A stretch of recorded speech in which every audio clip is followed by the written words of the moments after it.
like to ask the Minister of Environment, Food and Agriculture what progress has been made with the data collected from the 5 sites in April this year regarding air quality in the Isle of Man. Call the Minister for Environment, Food and Agriculture to reply. Thank you, Mr Deputy President. I wrote to honourable members on the 4th of July this year detailing the results of the recent air quality monitoring and explaining our current position. I would therefore refer the honourable member to that letter. However, to be helpful and in summary, all readings were below UK/EU maximums and in line with previous readings taken during the years 2003 to 2009 when we stopped testing. In the light of that reassuring confirmation, I am currently minded to simply repeat this snapshot sampling approach approximately every 2 years.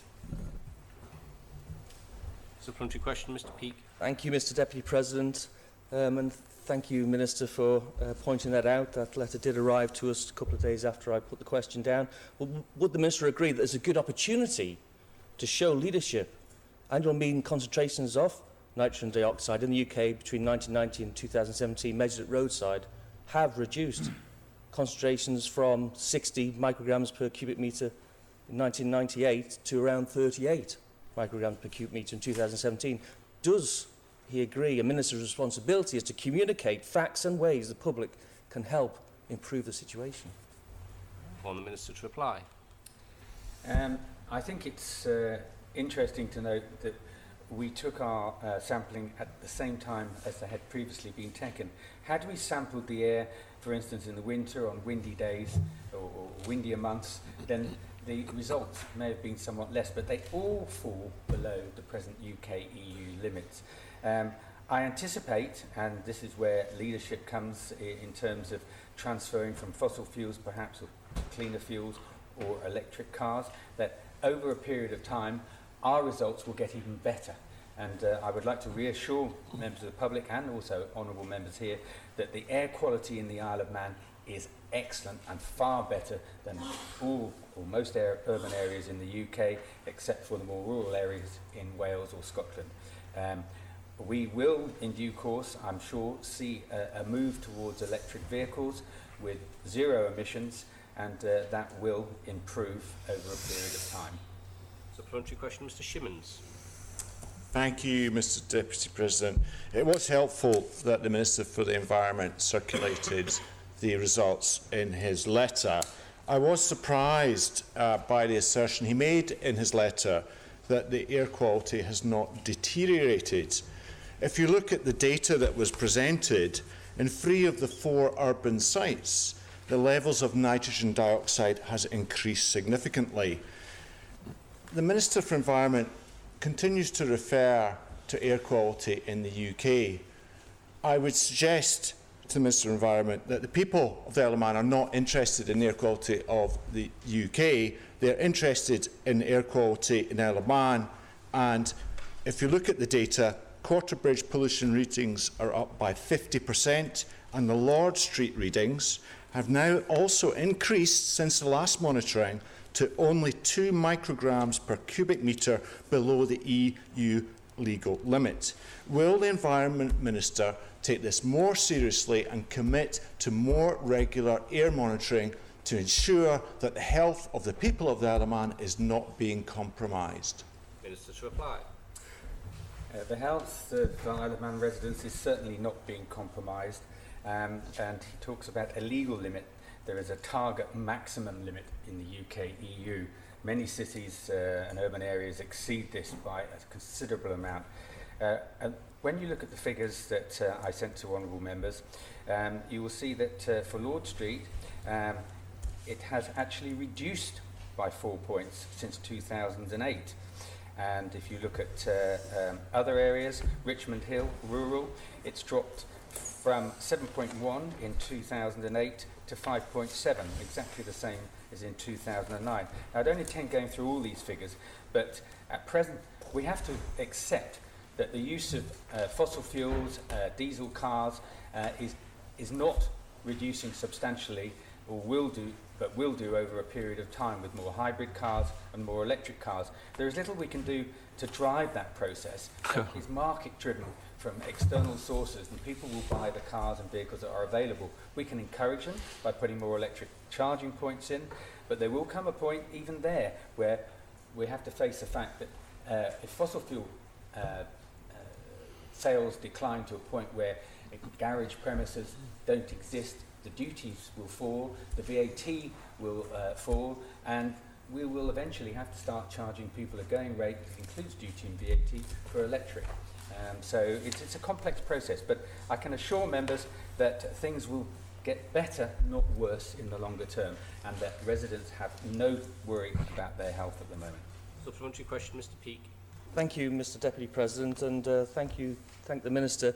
A bit of clarity rather than confusion is what we're after. I think you've referred to a number of things there that can affect the nitrous dioxide, and taking a snapshot of that test is a good idea, but we need to understand what it is. So the wrong course of action is to do nothing. You know, burying your head and ignoring the facts is not the right thing to do. People do need to know. You have the opportunity to present the facts. DEFRA in the UK published a report improving air quality in the UK in May 2017. And in Chapter 8 it states, access to information is essential to enable the public to make informed choices and help tackle the sources of and avoid the exposure to air pollution.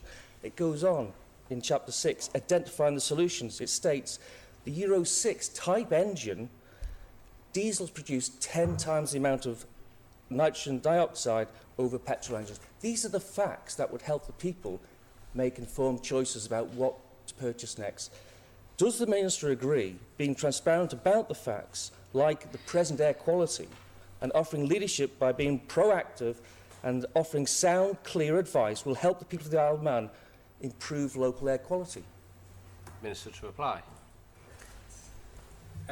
I should stress that these tests show that there are marginal changes and that there is not a problem in the Isle of Man. You keep referring to the UK air quality and how that is related to improvements that individuals can make and purchasing choices perhaps in cars. Well, all that information is available in the Isle of Man, and we can reinforce that message on the island. But we don't manufacture cars. We have no direct involvement in the way manufacturers will market and sell cars. I think it's fairly obvious to people from the information they glean from the media what they need to do to improve the air quality when it comes to purchasing motor vehicles. And in fact, a lot of people are now buying hybrid cars, and electric cars, as they become more available and cheaper, will become a more viable option. I'm happy to promote that, and I think the Isle of Man government is happy to promote that view. Supplementary question, Mr. Shimmons. Thank you, Mr Deputy President. My goodness me, what a selective interpretation of data we have just heard from the Environment Minister. We talked about a 4-point reduction from 2008 in Lord Street to 2018. Actually, if you look at the table which was submitted by the Minister for the Environment, it was a 3-point increase from 2009 to 2018. Now, if we're going to selectively pluck data out of the air to support a particular perspective, that does not give the people of the Isle of Man confidence that we're taking this matter seriously. So I would seriously ask the Minister for Environment, will he commit to regular monitoring of the air quality in our towns to reassure the people of the Isle of Man that our air quality is improving? That is what we all want. I am asking for at least 6 monthly monitoring in these 4 areas. It is not expensive, honourable members. We're talking £30 to £40 for these tubes. Please, can we step up and take this matter more seriously? Thank you. Minister to reply. Selective use of statistics seems to apply to you as well, honourable member.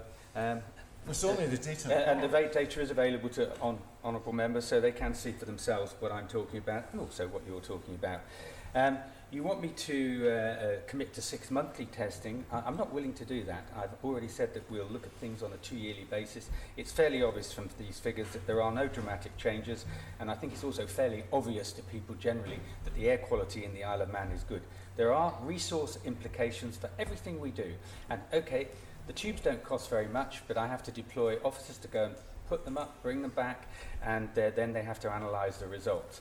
So I think at the moment the commitment I've made is quite sufficient to reassure members of the public that the air quality in the Isle of Man is adequate and will improve. Supplementary question, Mr. Baker. Thank you, Mr. Deputy President.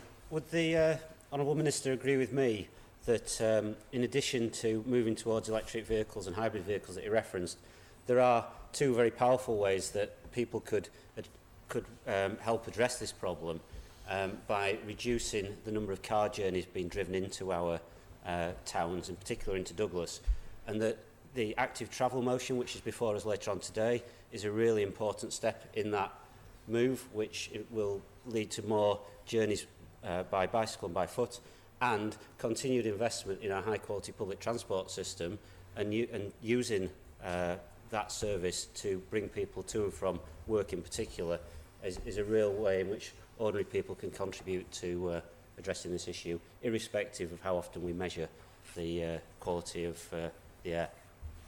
Minister to reply. Thank you very much for those astute observations. You are indeed correct. It's not measuring what's happening, it's actually modifying people's behaviour. We have one of the best bus services, local bus services that I know of in the UK, and well run by the Department of Infrastructure.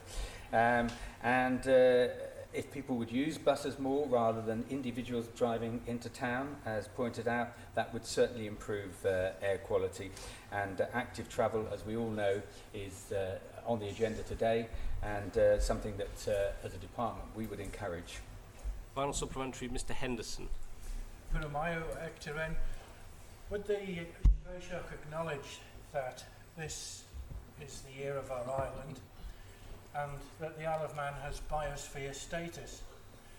So, given that into the equation with regards to the question, does he not think it's more, it would be more genuine to promote more regular testing intervals rather than leaving it for 2 years, as that gives a perception that we're not as bothered as we could be, and in fact any scientific studies are baselined on regular timed interval for whatever test that may be, and that you can't just leave things for 2 years.